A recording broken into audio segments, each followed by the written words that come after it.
Meus irmãos, esse mês de maio, hoje, nós encerramos aqui no presbitério de Vila Velha, nas igrejas presbiterianas aqui de Vila Velha e Guarapari, uma campanha em favor da família. Claro que ninguém precisa pensar que, então quer dizer que a partir de amanhã a gente não precisa se preocupar com a família mais, não é isso. O que a gente tem é que, nesses dias, nosso assunto principal foi sobre família. E a gente recebeu aqui ministrações nos 3 domingos anteriores sobre isso, pensando em como nós vamos fazer para melhorar as nossas famílias. Fizemos isso e fomos muito abençoados com a palavra do pastor Max aqui no primeiro domingo. Segundo, terceiro domingo eu mesmo estive ministrando aqui a palavra e hoje eu venho para fechar esse momento aqui. E o nosso tema nesse ano foi família, não desista da sua.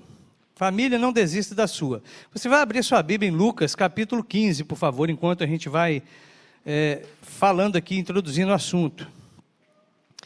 Família, não desista da sua. E nesses dias, então, nós tivemos esse momento todo especial, pensando a respeito da família. Aliás, todo ano isso acontece. Tivemos cada dia aqueles devocionários próprios para isso, tantas outras oportunidades. Eu tenho certeza que você que busca conhecimento em outros lugares também, você ouviu sobre isso também. Esse assunto é um assunto recorrente aqui. Então nós pedimos sempre a Deus para cuidar das nossas famílias, mas uma coisa que eu quero tratar com você nessa noite é que nem sempre a coisa dá certo. Nem sempre funciona do jeito que a gente espera. E aí eu quero que você esteja preparado para isso. Meu desejo é que eu e você não desanimemos das nossas famílias, do nosso lar, daquilo que nos cabe fazer, mesmo que a gente esteja fazendo certo e de repente a coisa não funcione. Porque somos muito pragmáticos às vezes, achamos que só pode fazer aquilo que dá certo, ou só deve fazer e continuar fazendo aquilo que está dando certo, mas não é assim que a Bíblia ensina. Tem hora que todos os nossos esforços não funcionam, não dão certo. E isso não é motivo para a gente desistir, não é motivo para a gente arregar, para a gente amarelar, para a gente poder mudar de opinião. Nós não precisamos mudar de opinião, porque se de um jeito que a gente está fazendo não funcionou, não tem necessidade de ser assim. A gente precisa sim, de todo jeito, pedir a Deus que nos mantenha firme naquilo que nós pensamos, naquilo que a Bíblia ensina a respeito da família. E eu sei que as decepções batem na nossa porta. Elas batem na porta da gente mais vezes do que a gente consegue contar. E é terrível quando a decepção vem de quem está próximo. Hoje o salmo da nossa leitura anual fala a respeito disso. É muito ruim quando a decepção vem de quem está próximo a gente, de quem a gente gosta. Eles atribuem o Salmo 55 a Davi, falando a respeito da experiência ruim que ele teve com o filho que estava perseguindo ele. Ele chega a dizer, olha, se fosse um inimigo de verdade, eu me esconderia, eu me prepararia melhor para enfrentá-lo, mas você que come comigo, é difícil tratar isso. É muito difícil guerrear dentro da própria casa. É muito ruim brigar, sofrer, a gente ficar machucado e machucar as pessoas que estão próximas dentro da casa da gente, porque a gente tem que conviver com elas constantemente. Elas fazem parte de 24 horas da nossa atenção, mesmo que a gente não fique 24 horas com ela. E por isso, minha palavra para você nessa noite é: não desista. Esteja preparado para poder passar por um momento que talvez não vá funcionar muito bem. Lucas capítulo 15, do verso 11 em diante, temos uma história que nos ajuda a pensar disso, que fala de um pai que tem 2 filhos. Tá? De um pai que tem dois filhos. Lucas capítulo 15, verso 11 ao 32. E Jesus disse ainda: um homem tinha 2 filhos. Certo dia, o mais moço disse ao pai: Pai, quero que o Senhor me dê agora a minha parte da herança. E o pai repartiu os bens entre os 2. Poucos dias depois, o filho mais moço ajuntou tudo o que era seu e partiu para um país que ficava muito longe. Ali viveu uma vida cheia de pecado e desperdiçou tudo o que tinha. O rapaz já havia gastado tudo quando houve uma grande fome naquele país. E ele começou a passar necessidade. Então, procurou um dos moradores daquela terra e pediu ajuda. Este o mandou para a sua fazenda a fim de tratar dos porcos. Ali, com fome, ele tinha vontade de comer o que os porcos comiam, mas ninguém lhe dava nada.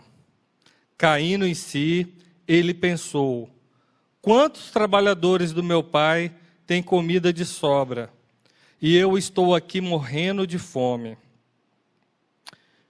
Vou voltar para a casa do meu pai e dizer: Pai, pequei contra Deus e contra o Senhor, e não mereço mais ser chamado de seu filho. Me aceite como um dos seus trabalhadores. Verso 20. Então saiu dali e voltou para a casa do pai. Quando o rapaz ainda estava longe de casa, o pai o avistou. E, com muita pena do filho, correu, e o abraçou e o beijou. Verso 21. E o filho disse: Pai, pequei contra Deus e contra o Senhor, e não mereço mais ser chamado de seu filho. Mas o pai ordenou aos empregados: depressa, tragam a melhor roupa e vistam nele. Põe um anel no dedo dele e sandália nos seus pés. Também tragam e matem o bezerro gordo. Vamos começar a festejar, porque este meu filho estava morto e viveu de novo. Estava perdido e foi achado. E começaram a festa. Enquanto isso, o filho mais velho estava no campo.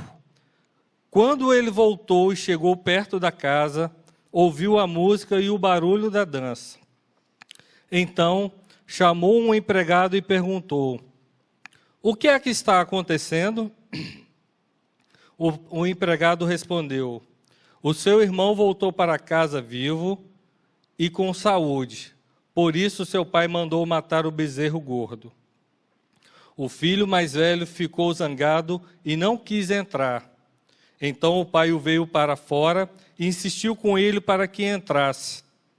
Mas ele respondeu: faz tantos anos que trabalho como um escravo para o Senhor e nunca desobedeci a uma ordem sua.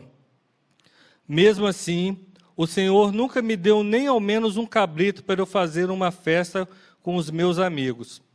Porém, esse seu filho desperdiçou tudo o que era do Senhor, gastando dinheiro com prostitutas.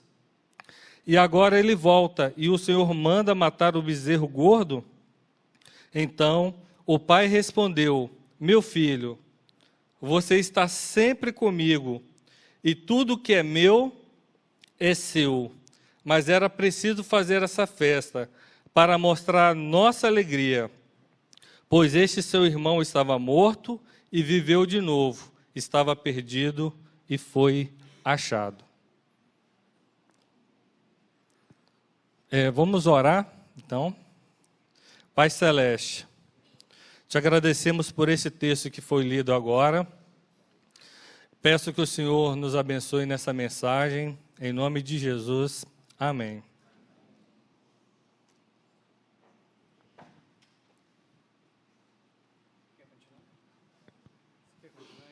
Vamos voltar aqui? O irmão leu o texto. Olha, eu estava dizendo para você que é um negócio difícil demais, muito ruim quando a gente fica decepcionado, triste. Alguma coisa não funciona bem na nossa vida, mesmo que a gente esteja fazendo as coisas certas. Mesmo que estejamos fazendo o que é correto. Porque a gente acredita assim que se fizermos tudo certinho, sempre vai dar certo. Só que a vida ela não compartilha dessa matemática. Você já deve ter experimentado algumas vezes que fez tudo certo, mas não funcionou. Alguma coisa quebrou, mesmo que você tenha dispensado a ela um cuidado muito grande. Alguma coisa na sua vida já esfacelou, mesmo que você tivesse muito zelo com ela. Pessoas sofrem no casamento nem sempre porque tem um culpado, ou porque há uma pessoa, realmente, porque os dois querem martelar a vida um do outro. Não, às vezes por outros problemas externos acontecem, atrapalham a vida do casal. Os pais sofrem por causa dos filhos, e nem sempre tem que ser porque eles falharam na educação. Você ensina corretamente seu filho, você fala para ele como é que as coisas têm que ser, você diz a ele os limites que ele precisa obedecer, mas ele não obedece, ele não cumpre, ele não te ouve, ele prefere ouvir o colega da escola, a colega da escola, ele prefere ouvir a turma, ele prefere ouvir os pensamentos, as histórias, a propaganda, sabe, o charme do convite do outro é mais interessante do que a sua orientação, e por isso você sofre. Por isso o seu coração fica partido quantas vezes, mas nem por isso você deve abrir mão daquilo que é correto, daquilo que você entende que é o certo. Você não pode abrir mão da educação que você tem que dar para o seu filho. Você não pode deixar de ser o marido que tem que ser, porque o seu casamento não está funcionando do jeito certo. Você foi chamado quando marido, você talvez não sabia disso, mas a Bíblia ensina para a gente dessa maneira, como esposo, você tem que amar a sua mulher como Cristo amou a igreja e entregou a sua vida por ela. Nada menos do que isso é um papel de um marido, nada menos do que isso você pode ser. Você não pode ser menos que isso, de forma alguma. Não importa a história que você vem dizer, a pergunta que eu vou sempre colocar diante de você você está amando a sua esposa como Cristo amou a igreja? Porque se não está, ainda tem alguma coisa que você precisa fazer. As mulheres precisam ser, sim, colaboradoras, submissas, companheiras dos seus maridos, auxiliadoras. E não importa que tipo de marido que você tem ou que você escolheu, porque afinal de contas você acha que escolhe. Você fica procurando aí. Você precisa ser uma auxiliadora idônea, mas as coisas nem sempre dão certo. Eu tenho hoje comigo aqui meu sogro, minha sogra, meu pai, minha mãe e minha tia. A minha tia, irmã do meu pai, que é lá de Juiz de Fora. Mas meus pais estão ali, e depois você pode perguntar para minha mãe, para o meu pai, se o que eu estou falando é verdade. Aliás, eu nem acho que você deva perguntar, porque ela vai ter mais um monte de história ruim para te contar, né? Mas quantas vezes eu causei preocupação na vida do meu pai e da minha mãe, não foi porque faltou da parte deles orientação, porque eles não me deram limite, é porque eu insistia em bater cabeça, em querer fazer as coisas do meu jeito. Eu ficava mais fascinado com a turminha com quem eu andava. Eu queria ser alguma coisa assim importante para aqueles colegas ali, para aquelas pessoas com quem eu convivia.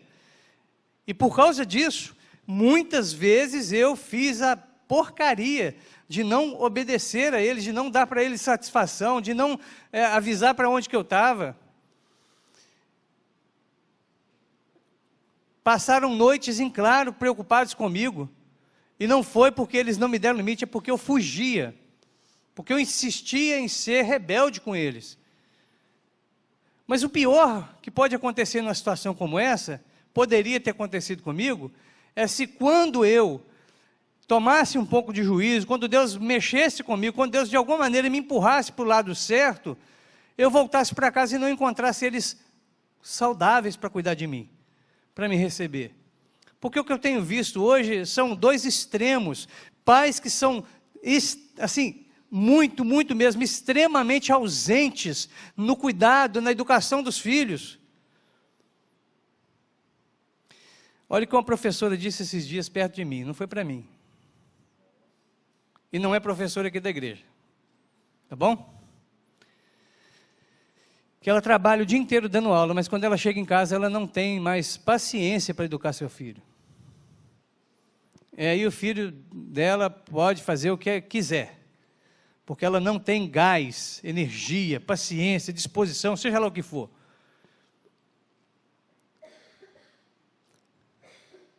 Então, ela abre mão. Ela já terceirizou, de alguma maneira, o serviço de ser mãe há muito tempo. Mas ainda, no momento que ela tinha para ser um pouquinho, ela não quer ser. Ela não aguenta ser, ela não suporta ser.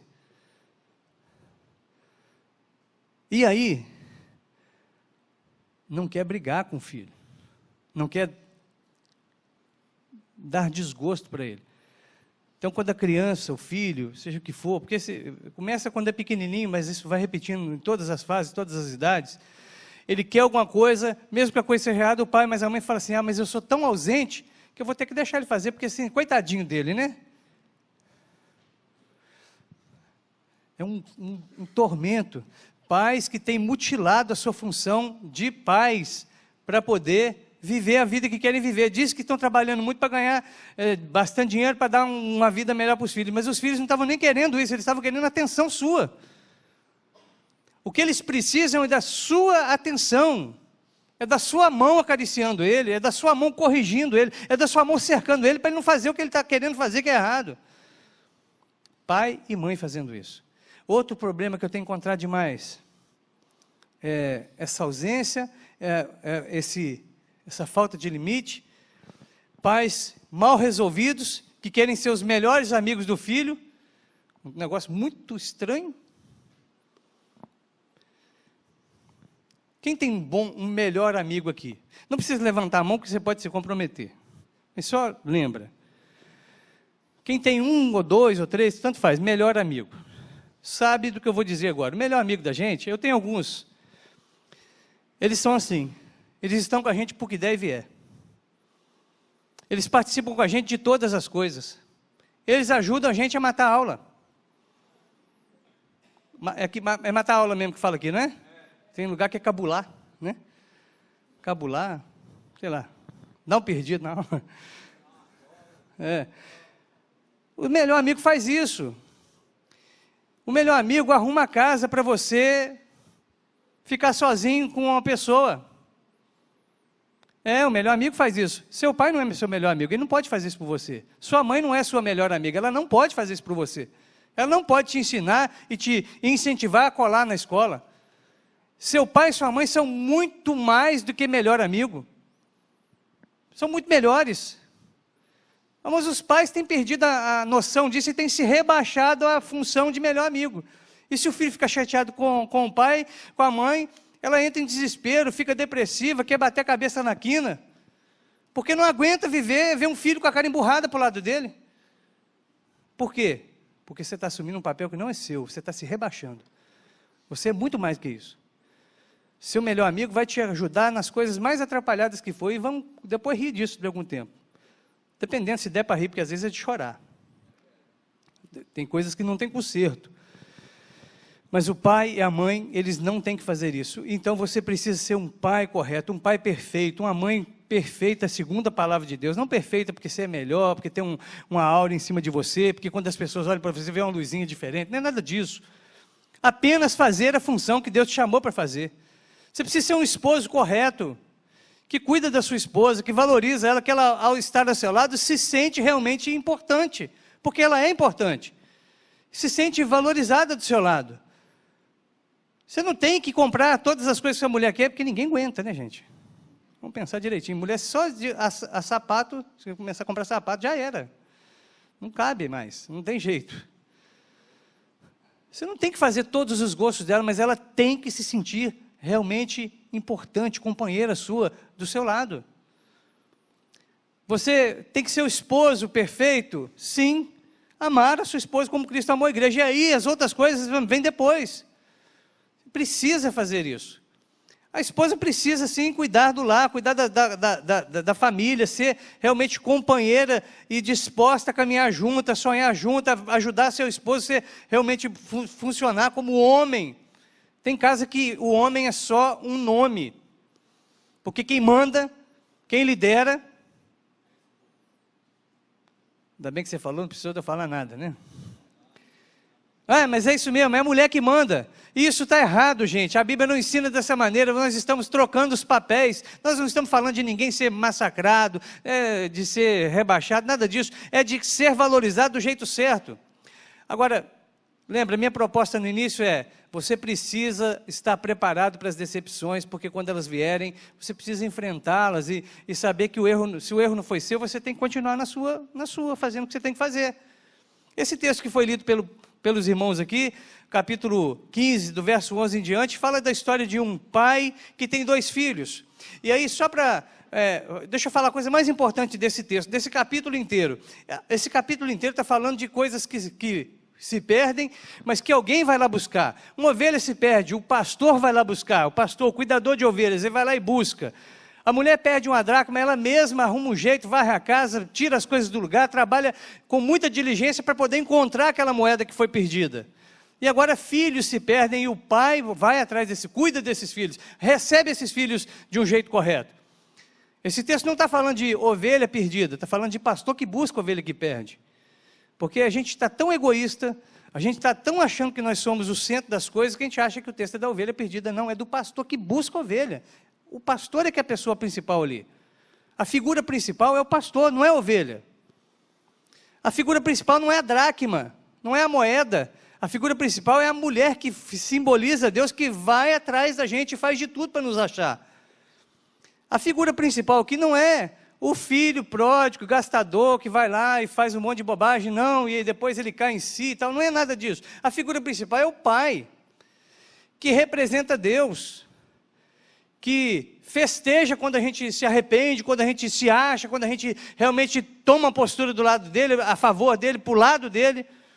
É Deus buscando a gente.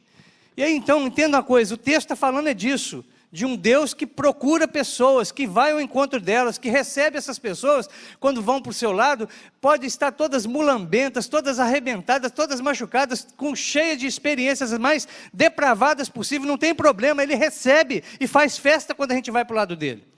É isso que o texto diz. Amém, meus irmãos? Pronto, se você entendeu isso aqui, eu já fico satisfeito. Quando você sair daqui, você lembra, o texto está falando de Deus que salva a gente, que procura a gente de uma forma particular. Agora, ao mesmo tempo, temos aí diante de nós uma história que nos ajuda a pensar.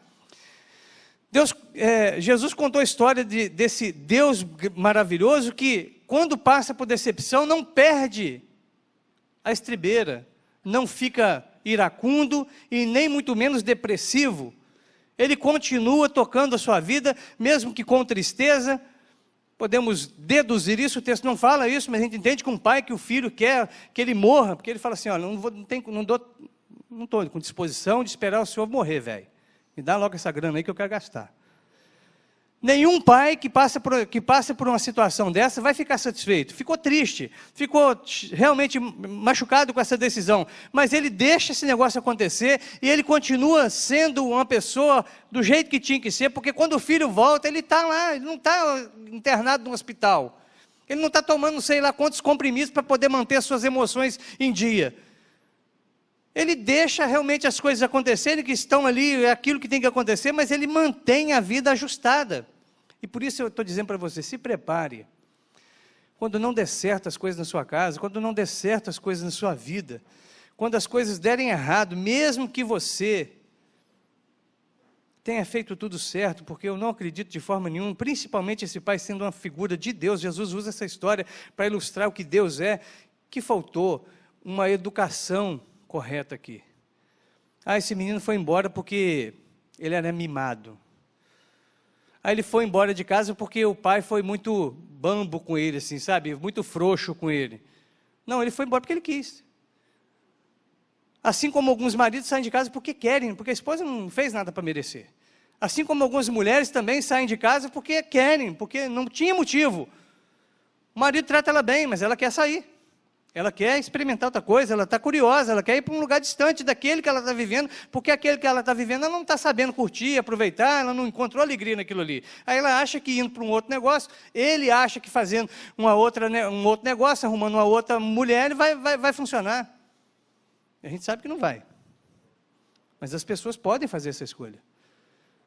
Elas podem fazer esse tipo de escolha. Não devem, mas podem. E se isso acontecer com você, se seu filho se tornar um mau elemento, você não pode negociar os princípios que você acredita por causa disso.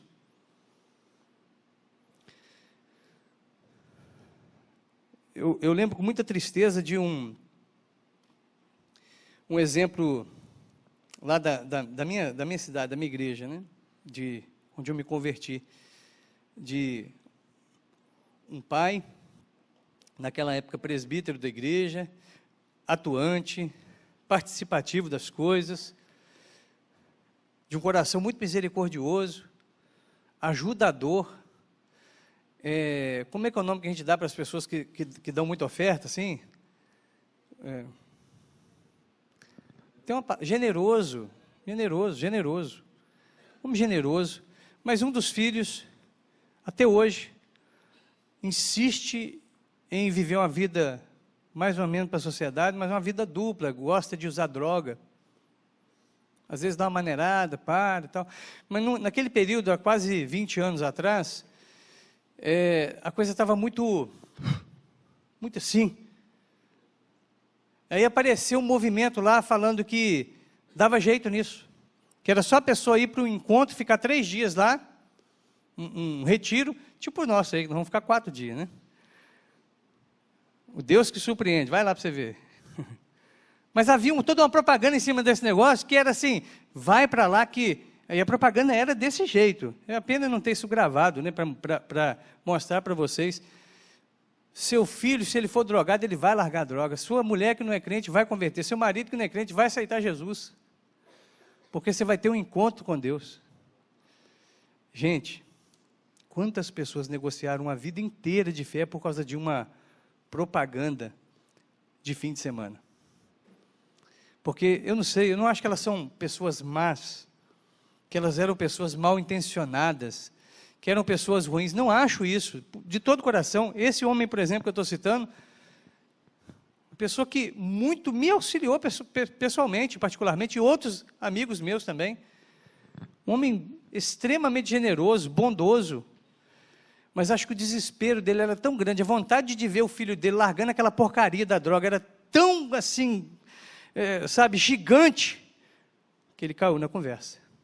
Ele caiu no conto do vigário. Então se prepare, porque a decepção vai bater na sua porta, na minha, e a gente precisa estar firme para não cair nessas propostas indecentes que surgem diante da gente.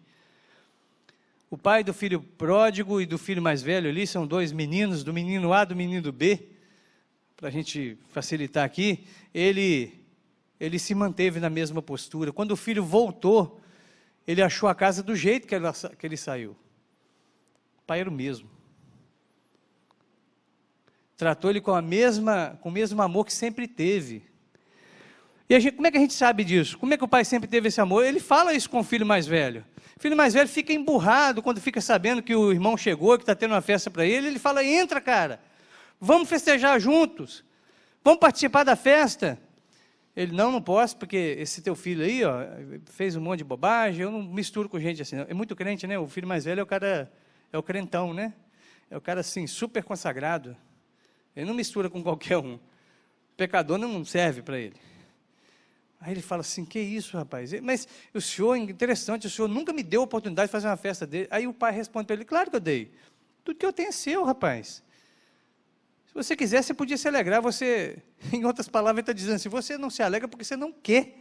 Porque você não conseguiu entender como é que é a dinâmica dessa casa aqui ainda. Você não conseguiu entender como é que é a dinâmica da vida comigo. Você não percebeu como é que as coisas funcionam. Por isso que você não se alegra. Você vive aí, está infeliz. Você fica até infeliz com a alegria do outro. Conhece gente assim? Conhece gente que fica infeliz com a alegria do outro? Não levanta a mão nem cutuca. Tá? Porque fica ruim. Não precisa fazer isso. Tem gente que é assim, ele vê o outro ficando bem, ele fica chateado com aquilo. Aí emburra. Pega a pirraça. Fala, Belém, Belém, nunca mais estou de bem. Não dá, não quer continuar. Meus irmãos, a decepção vai bater na minha porta, vai bater na sua. Meu filho hoje está fazendo 2 anos. Eu sei, não porque eu tenho uma bola de cristal que eu vejo lá na frente, mas pelo aquilo que eu vi acontecendo na vida dos meus amigos, que foram mais efetivos, né, de arrumar filho, arrumaram antes do que eu. Que daqui 10 anos, mais ou menos, ele já não vai querer nem ficar perto de mim. Ele vai ficar com raiva de mim, né? Quando tiver uma oportunidade, ele, Pelo menos daqui 10 anos. Eu vi isso acontecer com o filho do Jackstone aqui, no intercâmbio. Desde lá de Caratinga, ele já estava assim, ô pai, deixa eu ficar na casa de alguém. Você vai ficar comigo, meu filho, na casa do Wellington.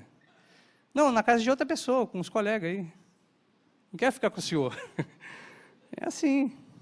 Daqui uns dias o Caio vai fazer a mesma coisa. Isso não é nem motivo para decepção. O que eu estou querendo dizer é que a vida vai trazer muitas fases aqui nesse crescimento do meu filho, nos seus, na nossa família, nossa casa. O que a gente precisa é, quando houver alguma decepção, de verdade, essa não seria, a gente precisa estar pronto para não perder a estribeira, para não descer da cruz. Tem gente que fala, eu topo qualquer coisa, aceito qualquer coisa, mas se fizer isso comigo, não, se o meu filho fizer assim, nunca mais vai ser meu filho. Mentira, rapaz. Mentira. Pare de fazer promessa que você não pode cumprir.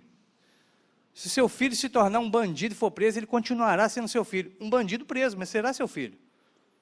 Se ele se tornar um homossexual assumido, quiser viver uma vida depravada nessa área, ele vai viver e você pode ficar triste com ele por isso. Mas ele continuará sendo seu filho. Se a sua filha resolver... Está entendendo, né, gente? Não precisa ficar explicando, não, né? Não precisa... Não esquece das meninas, não. Tá bom, pode deixar. Falar só dos homens fica ruim, né? Se a sua filha resolver viver uma vida depravada também, não se preservar, não cuidar do seu corpo, não guardar-se para o casamento, porque é assim que a Bíblia ensina, e começar a querer experimentar outro, virar aí... Você vai ficar triste com isso, deverá ficar triste com isso. Você não tem que aceitar isso como uma coisa certa, mas continuará sendo sua filha, você vai amar sua filha. E mais, em nome de Jesus, você não vai perder a saúde por causa disso. Você vai se manter na sua posição, porque você vai ter a certeza de que, desde agora, você está cuidando dela, está cuidando dele, está cuidando da sua esposa, está cuidando do seu esposo, você está fazendo o que é correto, e aí você não precisa ficar arrependido pelo erro dos outros. E nem ficar procurando um plano alternativo. Sabe o que é procurar um plano alternativo? Deixa eu dar um exemplo. Uma pessoa teve uma doença. Isso aconteceu com um colega meu, um pastor, ele que descobriu isso. Ela teve uma doença. Ela pediu oração na igreja, não foi curada. Ela pediu oração nas outras igrejas, também não foi curada. Aí ela fez campanha em uns outros negócios, também não foi curada. Aí... ela pegou e procurou um outro movimento religioso, totalmente avesso a isso aqui. Sabe o que é isso? É não ter princípio, é não estar firme aonde está. A pior coisa que tem é viver essa vida assim, onde você está caminhando, mas você não sabe se é esse caminho mesmo que você tem que andar. Escolha um caminho e vá nele até o final. Escolha Jesus, realmente reconheça Jesus como o caminho da sua vida, porque Ele é o caminho único. Ele é a única verdade, é a única vida, mas fique firme nisso até o final. Lemos durante essa semana de gente que estava disposta até a morrer por causa do caminho. Que tinha gente querendo livrar a barra dele, arrumar um jeito, não vai para Jerusalém não, Paulo, que vai ficar ruim para você lá. Ele falou, não tem problema, por causa do caminho, por causa de Jesus, eu estou disposto até a morrer, minha vida não é tão importante assim não. Mas seja firme, não fique brincando de crente, brincando de igreja, brincando de fé. Porque se você ficar brincando de fé, na hora que a sua porta for arrombada, você desmaia, você morre de susto, não consegue nem lidar com o problema. Não desanime. Estou falando de coisa ruim, né? Que é decepção, problema, que vai acontecer comigo, com você, vai mesmo. Família, não desista da sua, mas não está dando certo, não desista. Mas o fulano está fazendo assim agora, ele está fazendo uma proposta indecente. Vamos pensar que alguém esteja com problema no casamento, que não é o caso, tá, gente? É um exemplo. E eles não estão se entendendo, mas eles escutaram que esse mês foi falado, aí foi ventilado a notícia da aprovação de um casamento um pouquinho diferente. Vocês ouviram? Um casamento com mais de 2 pessoas. Poliamor, né? Poliamor. Aí, um dos dois resolve falar o seguinte, olha, nós vamos continuar casados, mas vamos ter que botar mais uma pessoa aqui para fazer parte. O que você vai dizer? Você vai dizer não. Você não vai ficar pensando, você não vai ficar, negociando as coisas, você vai falar não. Porque A Bíblia fala que a vida conjugal é entre um homem e uma mulher. É isso que Deus inventou, que passar disso é coisa maluca da cabeça da gente. Nós não vamos aceitar isso aqui. Você não pode negociar princípios bíblicos. O que você pode negociar é a cor da camisa que você veste. Alguém pode virar para você, você não pode vir com a camisa mais escura? Posso. Ah, mais clara? Pode, se você quiser. Isso é uma ilustração inútil, né? Imbecil, ninguém está preocupado com a sua camisa. Mas princípios da palavra você não pode negociar. Aquilo que você é como pai, como mãe, diante de Deus, não abra mão disso, mesmo que a decepção seja muito grande. O filho voltou, todo esculhambado, todo arrebentado, todo sujo, todo marcado com as escolhas mal feitas que ele fez. Mesmo assim, o pai estava ali, equilibrado, fazendo o que tinha que fazer. Ele não deixou aquela circunstância que demorou um tempo, que a gente não sabe quanto tempo foi, mas foi um tempo suficiente para ele gastar dinheiro. E bastante dinheiro. Uma parte da herança. Mas ele foi, gastou, quebrou, faliu, tentou um serviço lá, não deu muito certo. Aí ele falou assim, na pior das hipóteses, vou ser empregado do meu pai, que é melhor. Meu pai sabe tratar melhor os empregados. Pelo menos dá comida, não dá ração, não dá comida de porco. Voltou para casa, passou um óleo de peroba na cara e falou, vou lá, vou pedir desculpa. Vou lá. Voltou, mas o pai não estava preocupado com isso. Ele estava ali, equilibrado, correto. Ele não deixou que aquela circunstância toda mudasse o seu rumo. Nós somos muito variáveis mesmo, a gente é muito inconstante. Situações pequenas são suficientes para poder dizer para a gente isso.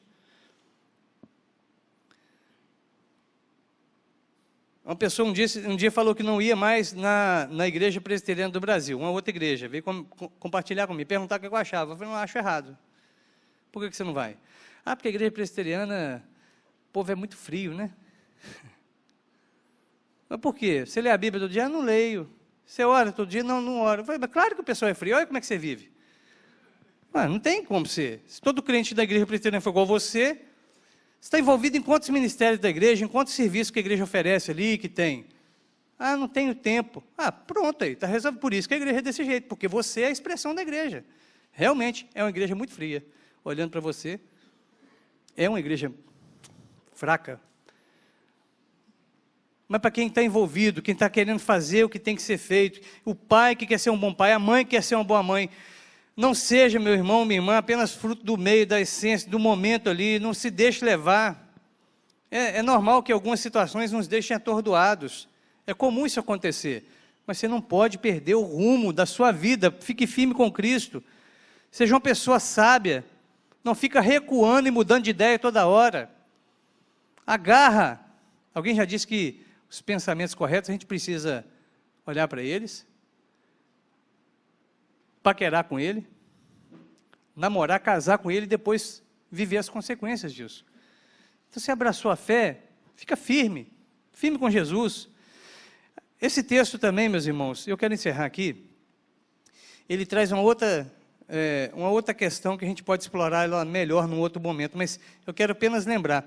É interessante que nas 3 histórias que Jesus contou para falar de um Deus misericordioso que procura a ovelha perdida, que procura a dracma perdida, que trata bem o filho perdido, toda vez que a coisa se resolve, o que acontece?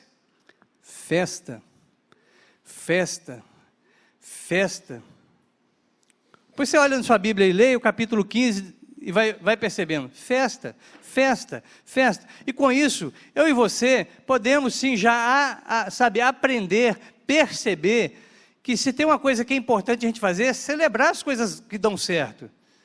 A gente agradecer a Deus por aquelas coisas que funcionaram. Porque a gente às vezes é tão pessimista, que a gente não consegue curtir nem os momentos bons que acontecem. Deixa eu dar um exemplo de um momento que nós vivemos aqui. Não lembro que dia que foi. Eu lembro que a Célia comentou uma vez aqui no louvor, a igreja estava vazia, pouca gente, mas a gente teve um momento de louvor tão bom quanto a gente teve hoje. E eu lembro que ela comentou que foi bom porque escutava as pessoas cantando. O pessoal parece que se envolveu mais na hora de cantar.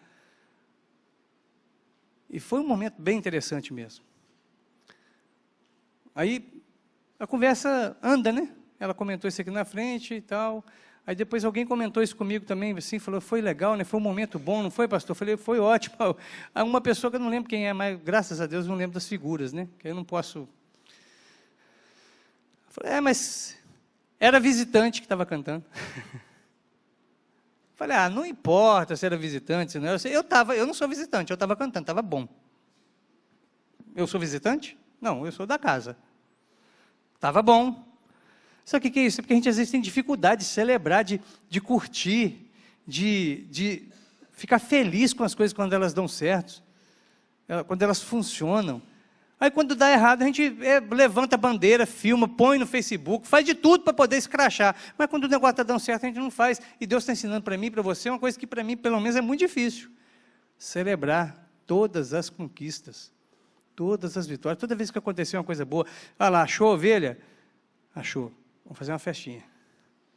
Mas fazer uma festa, vamos considerar. Festa para a ovelha que estava perdida. A ovelha saiu dali do meio porque ela quis. Quem mandou ela andar fora do rebanho? É uma só diante de um universo de 100, ou seja, tinha 99 ali. Fazer festa por causa de uma? É, por causa de uma. Ou seja, cada vitória precisa ser celebrada, tem que ser alegrada com ela. É uma dracma no meio de 10. Alegria. Festeja. Chega em casa hoje e começa a lembrar de coisas boas que você viveu hoje, que você teve hoje, livramentos que você teve. Fala, obrigado, Senhor. Tem gente que é viciada em ver desastre, né? Em ver notícia ruim na televisão. Mas seria pelo menos útil se ele olhasse para lá, para a televisão e viu um acidente.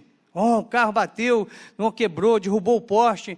E ele pelo menos olhasse para aquilo e falasse assim, podia ter sido eu, não foi, né?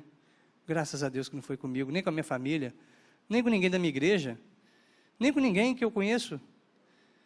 Seria pelo menos útil se fizesse isso. Se pudesse falar assim, que bom que o senhor... Não foi hoje. Pode ser que outro dia eu bata o carro, mas não foi hoje. Até agora não foi. Que bom que não foi. E também, celebrar, o filho chegou todo... Rapaz, é um negócio difícil, porque...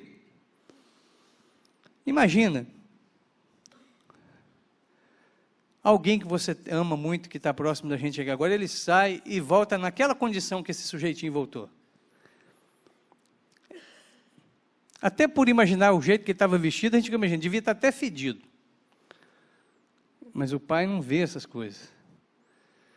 Ele fala assim, é importante, vamos trocar a roupa dele, vamos reconduzi-lo ao espaço que ele deve ocupar de fato, vamos colocar ele no pedestal certo e vamos fazer festa. Fazer festa, celebrar, agradecer, vibrar com as coisas boas. Como pastor aqui da igreja, meus irmãos, eu tenho demandas assim na minha mente, muitas.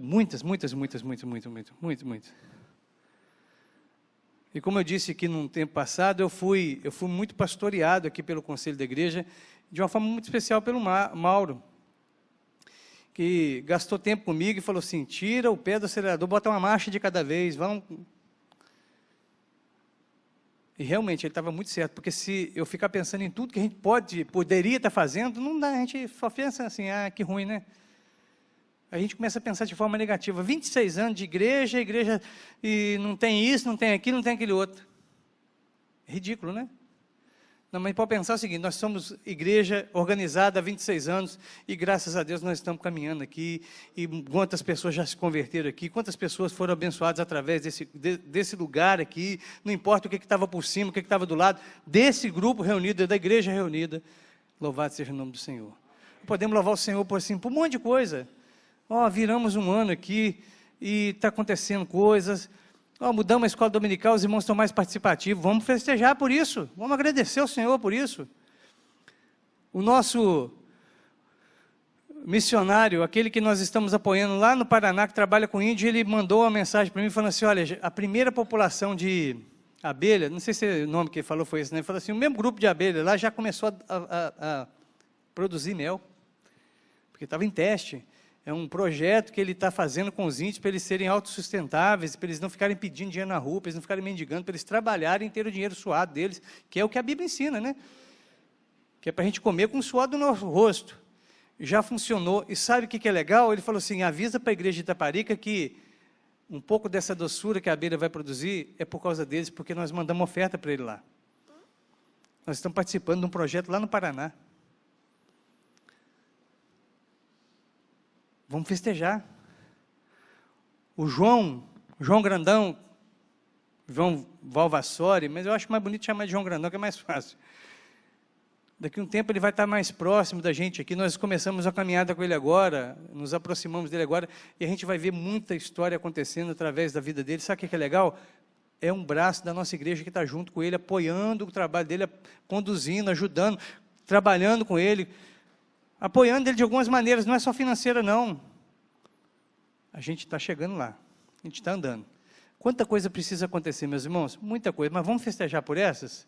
Vamos, meus irmãos. Vamos agradecer a Deus por isso, que em agosto nós vamos receber aqui um missionário lá de Madrid, que trabalha também no Oriente Médio, resgatando criança que é feita escrava pelo Estado muçulmano. Graças a Deus, quando ele veio aqui, fala, graças a Deus, nós estamos dando mais um passo. Vamos festejar cada vitória. E daí vai chegar onde? Onde Deus quiser, mas vamos um passo de cada vez. O problema da gente é que a gente só quer festejar aquelas coisas que são mais volumosas, ou que são... Não, vamos aprender com o Senhor Deus a festejar. E perceber que até quando a gente consegue ajudar ou reaver um negócio que parecia que estava morto, é motivo de festa. É motivo de festa. Eu quero encerrar, meus irmãos, orando por você e pela sua família. Eu disse que a decepção vai bater na sua porta, e eu não sou profeta da desgraça, é só um reconhecimento natural das coisas. Isso acontece com todo mundo. Eu sei que você tem se dedicado, a única coisa que eu quero não é que você pise no freio, é que você não deixe de caminhar por causa das decepções, das vaias, das tristezas. Eu não quero que você desista. Você aprenda com a figura que Jesus usou aqui desse pai do filho pródigo, uma figura de Deus, a ser aquele ser, aquela pessoa que se mantém no rumo, mesmo quando as coisas não dão certo. É isso que eu quero para você, quero para mim. E por isso eu quero orar por você. Vamos abaixar nossa cabeça, vamos orar. Depois a gente dá os avisos aqui. Oh, meu Deus e Pai, eu muito desejo, Senhor, que a sua misericórdia, a sua graça nos visite de uma maneira muito especial. Que a cada dia a nossa vivência em comunidade, em comunhão, a nossa vivência e experiência com a sua palavra, na leitura diária, nas orações, no compartilhamento das bênçãos, que tudo isso faça de nós um povo mais maduro, um povo mais crente, um povo que anda mais com o Senhor, que quer realmente andar com o Senhor, e que, por causa do Senhor, quando vem a tempestade, não desespera, não pula do barco, não desanima, não se mata por causa do erro de alguém, mas que continua fazendo o que o Senhor manda, mesmo que isso lhe custe a vida. É isso que eu quero, uma igreja, quero ser uma igreja, junto com os meus irmãos aqui, uma igreja que anda na sua presença e anda segundo a sua palavra. Nossas famílias precisam de mais do Senhor, da sua bênção, cada um de nós precisa de mais. Nós ainda temos gatinhado muitas vezes na maneira como nos comportamos como marido, como pai, como esposa, como filho, mas pela graça do Senhor, nos faz crescer na sua presença, para a glória do teu santo nome. Eu te peço, Pai, no nome de Jesus. Amém.